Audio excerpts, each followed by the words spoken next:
ሰሞኑን በማህበራዊ ሚዲያ ላይ መነጋገሪያ ሆኖ የሰነበተው የወርቁ አይተነው ልጅ አባቴ ለውጭ አልጋ ለቤት ቀጋነው በማለት በራሷ የቲክቶክ ገጽ ላይ እያለቀሰች ተናግራለች። ለምን ወላጅ አባቷ የዛ ሁሉ ሀብት ባለቤት ሆኖ ሳለ ያንን ሁሉ የተቸገረ ሰው እየረዳ ሳለ የገዛ ልጁ ላይ ለምን መጨከን ፈለገ? ሚስጥሩን ቀጥለን የምንነግራችሁ ይሆናል። አብራችሁን ቆዩ። እኔ ናኒ ወይ የብሌን ወርቁ የወርቁ አይተነው ልጅ ይባላል። ባይ ዘ ዌይ ዳን ሲረዳ ደስ ይለኛል፣ ለድሃ ሲሰጥ ደስ ይለኛል። ልክ ለቤቱ አልጋ ለውጭ ቀጋ ይባላል። እግዚአብሔር ምስክሬ ነው። ዛሬ ምላችሁ አንዳችም ነገር አይጸጸተኝም። በጣም ብዙዎቻችሁ የወርቁ አይተነው ልጅ አትመስይም፣ ለምን እንዴት አይፎን እንኳን የለሽም ላላችሁኝ አድናቂዎቼ ልንገራችሁ፣ እኔ መልኬ እንጂ ተግባሬም ህይወቴም እንደዛ አይደለም። እግዚአብሔር አሁኑኑ እለቀዋለሁ። ምንም ነገር ከዚህ በኋላ አይጸጽተኝም። አዝናለሁ ለኔ እናቴ ብርቱካን ዱባለ ይቅርታ አድርጊልኝ፣ እወድሻለሁ። በሞትም ከዚህ በኋላ ልሞት፣ በኖርም ከዚህ በኋላ ልኖር ላንቺ እናቴ፣ ላንቺ እውነት ልክ ይሄንን የሚመስል ፎቅ ሳልሰራልሽ አንድ መኪና እንኳን ሳልገዛልሽ እድሜ ልክሽን ዘፍኝ ኖረሽ ሞት አልፈልግም። ልጆቼ ወዳችኋለሁ። እንዳታቆመኝ ልጆቼ ወዳችኋለሁ። ብሞትም ለሞት ብኖርም ልኑር። እመቤቴን አዝናለሁ ለራሴ። ከዚህ በኋላ እንኳን ቢያልፍልኝም ደስተኛ አልሆንም። እመቤቴ እውነት ወርቁ አባቴ ንክ፣ እውነት ወርቁ አይተነው አባቴ ንክ። ለየትኛዋም ሴት ለየትኛዋም ነገር ያረክላት እናቴን በድለኝ እኔም በድለኝ የተራብኩኝ የተጠማው የተቸገርኩ ያንተ ልጅ እኔ በእግሬ ይሄድ እንደዚህ ለብሼ ባይተወይ ልክ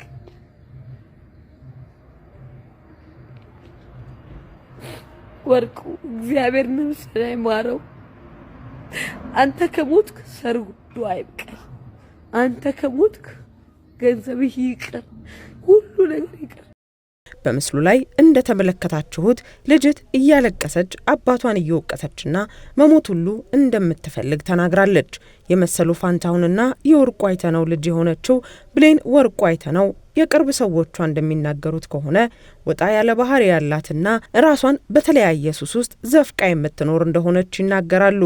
አባቷም ይህንን አመሏን ስለሚያውቅ ለእርሷም ሆነ ለወላጅ እናቷ ምንም አይነት እርዳታ እንደማይሰጥ ከራሷ ከብሌን አንደበትና ከቅርብ ሰዎች ለመረዳት ችለናል። በተለያየ ጊዜ ከወላጅ እናቷ ጋር በመሆን የምሽት የመዝናኛ ቦታዎች ላይ ቪዲዮዎችን በቲክቶክ አማካኝነት ታጋራለች።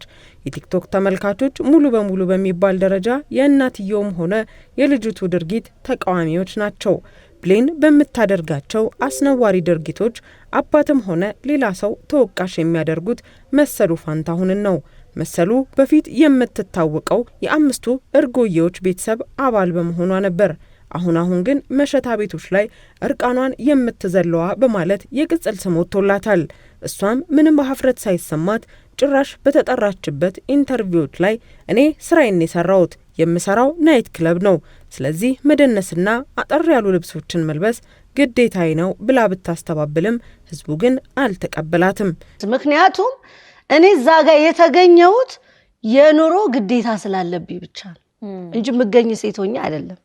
ጭራሹኑ ከሰሞኑ የተጀመረውን ከባህል ያፈነገጠ አለባበስ ተብሎ እንደሚታሰሩት ወጣቶች ለምንስ መሰሉ ላይ እርምጃዎች አልተወሰዱም የሚሉ በርካታ አስተያየቶች እየጎረፉ ይገኛሉ።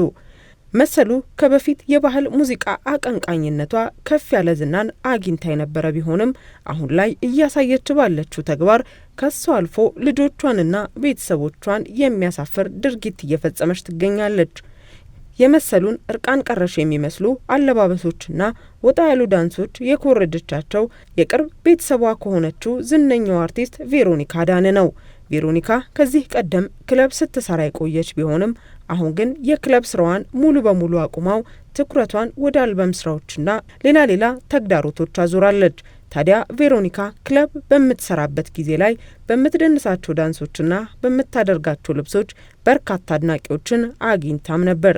ታዲያ መሰሉም ይህንን ተመልክታ ነበር ኮፒ ማድረጓ። ያልገባት አንድ ነገር ቢኖር ግን ለሁሉም ጊዜ የሚባል ዳኛ እንዳለና ሁሉም በወቅትና በጊዜው እንደሚያምር ነው። እንዴት አንድ እናት ሊያውም የመጀመሪያ ልጇ የደረሰችና እኩያዋ የሆነች ልጅ እያለቻት ለልጆቿ ምንድነው የምታስተምራቸው? የሴት ልጇ እንዲህ መሆንስ የእናትየው ተጽዕኖ ቢኖረው? ምክንያቱም የገዛ እናቷ በእጇ መሸታ ቤት ይዛት ከሄደች ጥፋቱ የልጅቱ ሳይሆን የእናትየው ነው። ታዲያ ልጅቱ ሱስ ውስጥ አይደለም ሌላ ነገር ውስጥ ብትገባም የሚገርም አይደለም የሚሉ በርካቶች ናቸው። መሰሉ በአንድ ኢንተርቪው ላይ እኔ በልጅነቴ አስቸጋሪና ፈጣን ስለነበርኩኝ አባቴ ወልዳ ከበረደች ብሎ ነው በ13 ዓመቴ የዳረኝ ብላ ተናግራ ነበር። ታዲያ ይህንን የሰሙ አስተያየት ሰጪዎች ይህች ልጅ በማን ትውጣ? እያየች ያደገችው እናቷን ነው። እንደውም አንድ ጊዜ ከሰይፉ ጋር ከወንድ ልጇ ጋር ቀርበው ሲጠየቁ ስራዋንም ሆነ ማለትም የምሽት ስራዋንና አለባበሷን ስትዘፍን የምታደርጋቸውን እንቅስቃሴዎች እንደማይደግፋትና እንደማይወደው ተናግሮ ሰይፉ የሚጠይቃትን ጥያቄዎች ሲሰማ በመሸማቀቅና በመሳቀቅ ተመልካቾችን ልባቸውን ገዝቶ ነበረ። የብሌንን ቪዲዮም የተመለከቱ ሰዎች ይህች ልጅ ብቻዋን አይደለችም፣ አንዳንድ የምትጠቀማቸው እጾች ሳይኖሩ አልቀረም ሲሉ ተደምጠዋል።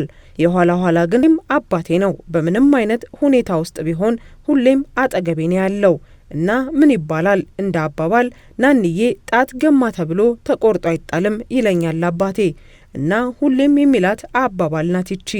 ሁሌም ከጎኔን የነበረው። ድጋሚም ቪዲዮ ሲለቀቅ እኔ እንደ ድንገት አላየሁትም ነበር። ለልደቴ እየተዘጋጀው ነበረ። ልደቴ የገና ወቅት ላይ ነው። እናም ለዛ እየተዘጋጀው ነበር። ትልቅ ፕሮግራም ነበር የተዘጋጀውም።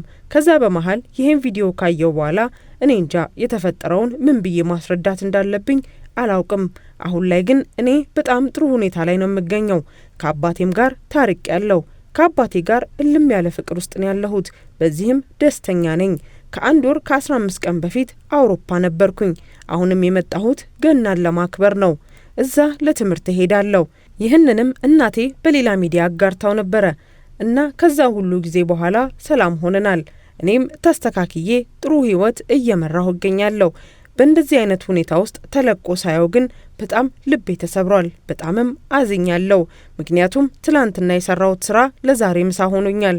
ትላንት ያጠፋሁት ነገር እኔን ዛሬ ነው የጎዳኝ። አባቴ ምንም ቅንጣት ታክል በተለቀቀው ቪዲዮ ላይ ምንም የሚጎዳበት ነገር የለም። የኔ አባት ጀግና ነው። ብዙ ነገሮችን አልፎ ብዙ ነገሮችን ተቋቁሞ የሰው አፍ ችሎ እኔንም ጨምሮ ችሎ የደረሰ ጀግና ሰው ነው። ስለዚህ በይበልጥ ለኔን ያሰበልኝ ለኔን የተጨነቀውም እና በጣም እያለቀስኩ ነበር። ሲደውልልኝም ማንሳት አልፈለኩም። ፈርቼ ነበር። የፈራሁት ለሌላ አይደለም፣ ለራሴ ምን እለዋለሁ፣ አባቴን ምን ብዬ አስተባብላለሁ ብዬ ነበረ። ያው ግን አጎቶቼም አይዞሽ ይሄ ነገር የሚፈጠርና ስንጠብቀው የነበረ ተራ ነገር ነው በማለት አጽናንተውኛል። ስለዛ አባቴም ምንም አላለኝም። እኔን ነው አይዞሽ ያለኝ ያበረታታኝም። በተያያዘም እናቷ አርቲስት መሰሉ ፋንታሁን ከአቶ ወርቁ አይተነው ድጋፍ እንዳላገኘች ተደርጎ ለሚወራው ወሬ አባቷ ለእናቷ ለአልበም ስራ የገንዘብ ድጋፍ ማድረጉን ጠቅሳ ለሁለቱም ወላጆቿ እኩል ፍቅርና ክብር እንዳላት ተናግራለች። ለዛሬ ይዘንላችሁ የመጣነው መረጃ ይህንን ይመስል ነበር። ቸር ቆዩን።